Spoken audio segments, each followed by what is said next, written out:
দাদা, নাগরিকত্বের সার্টিফিকেট এবার থেকে জেলা শাসকরা দিতে পারবেন। স্বরাষ্ট্র মন্ত্রকের নির্দেশিকা, তাতে রাজ্যকেই ক্ষমতা দেওয়া হয়েছে। আগের দিন সেই ছবি মুখ্যমন্ত্রী দেখিয়েছেন। এখানে এই মানে নাগরিকত্বর ব্যাপার নিয়ে পশ্চিমবাংলায় অনেক ব্যাপার ছিল, প্রপারলি কিছু হতো না, কারণ যাতে বিদেশিরা ঢুকে এখানে ভোটারের সুবিধা নেই। আর 91 লক্ষ ভোটারের নাম বাদ গেছে, তাদেরকে ডকুমেন্ট নেই ভারতীয়তার, এবং তাদের সমস্ত সুবিধা থেকে আমরা আলাদা করছি। জিরামজির বাড়ি কাজ পাবে না, আধার মানে জব কার্ড থেকে আরম্ভ করে আবাস যোজনার বাড়ি পাবে না, শৌচালয় পাবে না, এবং অন্নপূর্ণা ভাণ্ডারের লাভও তারা পাবে না, এবং সমস্ত ভোটাধিকারও তারা চলে গেছে। এদেরকে সব দিক থেকে বিচ্ছিন্ন করতে হবে এবং দেশ থেকে তাড়াতে হবে। সেই প্রক্রিয়া সব জায়গায় চালু হয়েছে। সেই জন্য রাজ্য সরকারের পক্ষে তদন্ত করে দেখাটা সহজ, দিল্লি থেকে এসে করাটা খুব সমস্যা।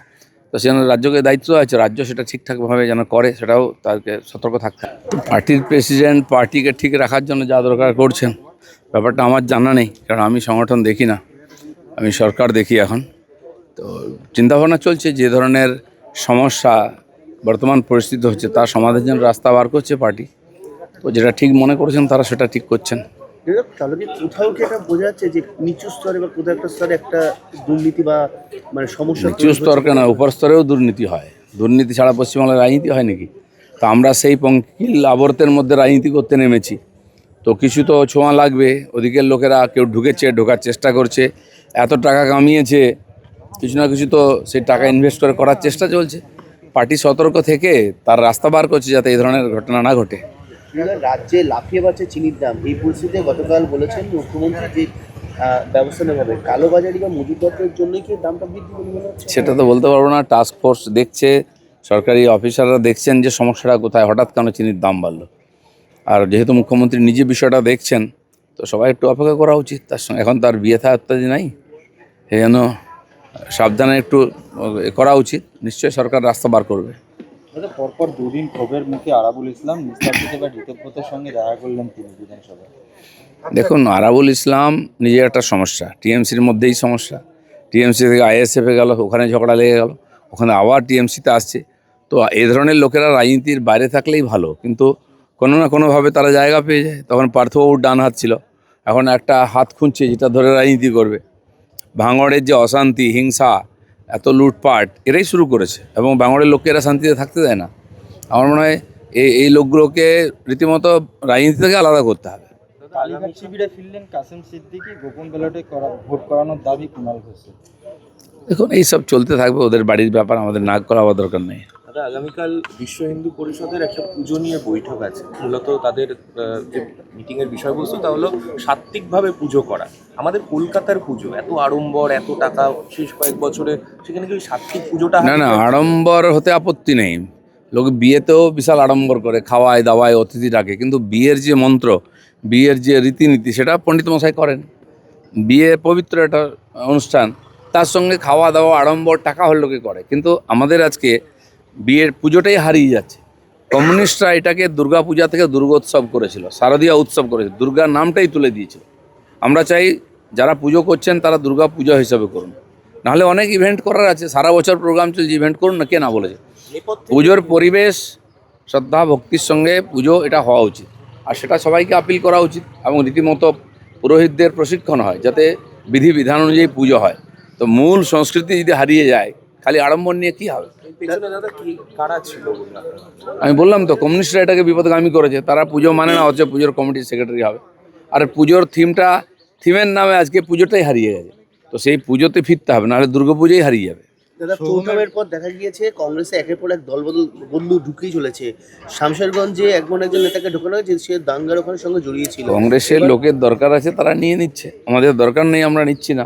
কংগ্রেস থেকে এসেছিল টিএমসি পার্টিটা, আবার কংগ্রেসের মধ্যে বিলীন হয়ে যায়, এটা কংগ্রেসের ইতিহাস আছে সারা ভারতবর্ষে। আপনি দেখুন, প্রথম থেকে এইভাবে হয়েছে, নিজেদের মধ্যে সুবিধা অসুবিধা ঝগড়া করে আলাদা হবে, আবার কিছুদিন পরে এক হয়ে যাবে। কংগ্রেসের কালচার হচ্ছে তারা 2 বছর আলাদা থাকতে পারে না, আবার 1 বছর এক জায়গায় থাকতে পারে না, এইভাবে কংগ্রেস এগোচ্ছে। সেই দলটাকে প্রক্রিয়াটাকে বলে যে স্থগিত রাখতে, যাতে মানে কোথাও কি বিভাগ ওটা বুঝুক, ওদের আবার স্থগিত কি, ওদের আবার পার্টি, ওদের ডিসিপ্লিন, ওদের সংবিধান কিছু আছে নাকি?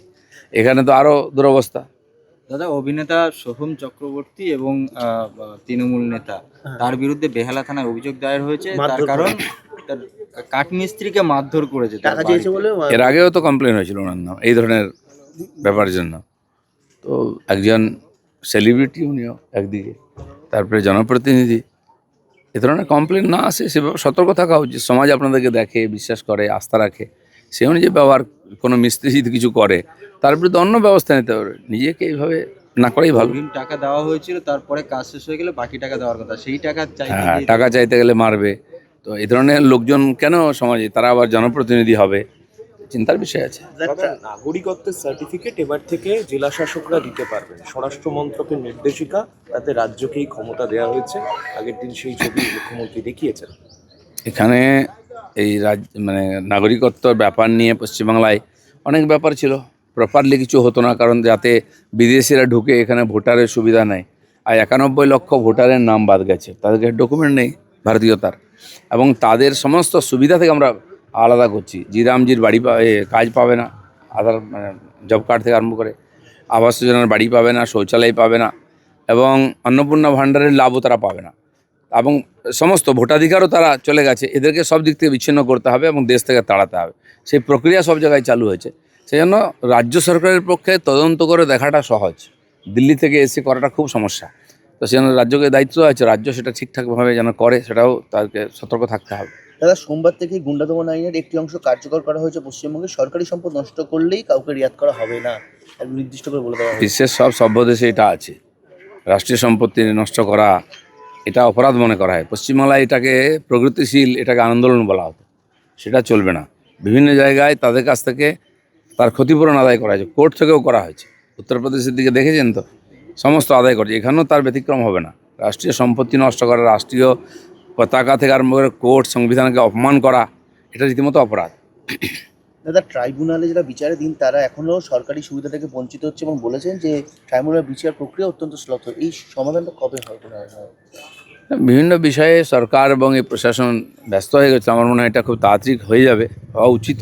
মানুষকে বহুদিন আর সুবিধা থেকে বঞ্চিত রাখা যায় না, আর সেই জন্য তারা তাদের ভোটাধিকার বাদ দিয়ে তারা তো সব জায়গায় সব পাচ্ছে, এখন কোথাও বঞ্চিত করা হয়নি। দাদা, লাস্ট কোশ্চেন। সরকারি মেডিকেল কলেজে যারা শিক্ষক তারা প্রাইভেট প্র্যাকটিসে রাশ টানলো স্বাস্থ্য দপ্তর, বলেছে যে অনুমতি যারা কাছে আছে তারাও নির্দিষ্ট প্রক্রিয়া মেনে প্রাইভেট প্র্যাকটিস করবে, যাতে চিকিৎসা সাধারণ মানুষ ভালো পায় সরকারি হাসপাতালে।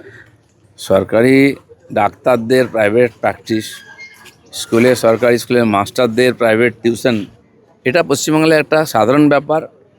আর সেই জন্য স্কুলের পড়াশোনা আর হসপিটাল চিকিৎসা ভালো হয় না। তো তাকে সুবিধা দিচ্ছে সরকার, সেই অনুযায়ী সেবা দেওয়া উচিত। তাদের বিভিন্ন নার্সিংহোমে ইন্টারেস্ট বেশি থাকে, হসপিটালের সময় না দিয়ে নার্সিংহোমে বেশি সময় দেয়, এই কমপ্লেন বারবার এসেছে। তো সেটা ডিসিপ্লিনের মধ্যে থাকা উচিত, সরকার সেটাকে জোর দিচ্ছে আস্তে আস্তে, যাতে মানুষ পরিষেবা পায়।